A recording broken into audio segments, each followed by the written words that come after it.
અમદાવાદ એસઓજીની ટીમે નાના ચિલોડા વિસ્તારમાંથી એમડી ડ્રગ્સના જથ્થા સાથે 2 આરોપીઓની ધરપકડ કરી છે।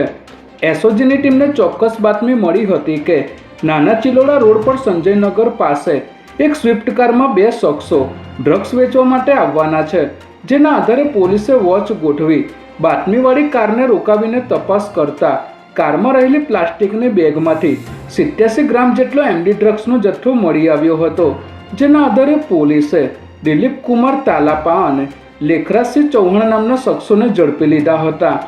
આરોપીઓ રાજસ્થાનથી ડ્રગ્સ લાવીને અમદાવાદમાં છૂટક વેચાણ કરતા હોવાનું સામે આવ્યું છે।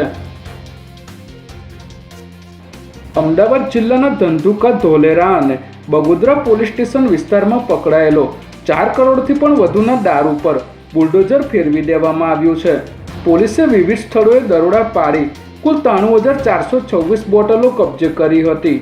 આ કામગીરી ડીવાયએસપી આસ્થા રાણા અને પ્રાંત અધિકારીના સીધા માર્ગદર્શન હેઠળ હાથ ધરવામાં આવી હતી। ત્યારે જપ્ત કરાયેલા દારૂ અને બિયરના જથ્થાને ધંધુકા નગરપાલિકાની ડમ્પિંગ સાઇટ પર લઈ જવામાં આવ્યો હતો, જ્યાં ઉચ્ચ અધિકારીઓની હાજરીમાં નિયમ મુજબ પારદર્શક રીતે આ જથ્થાનો નાશ કરવામાં આવ્યો હતો।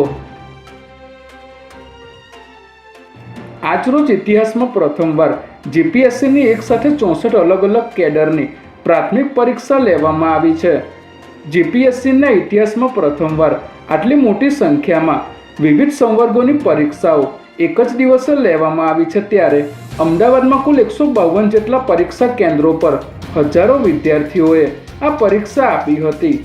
જીપીએસસી દ્વારા પરીક્ષા દરમિયાન કોઈ ગેરરીતિ ન થાય તે માટે ચેકિંગ તેમજ સીસીટીવી મોનિટરિંગ અને કડક સુરક્ષા વ્યવસ્થા ગોઠવવામાં આવી હતી।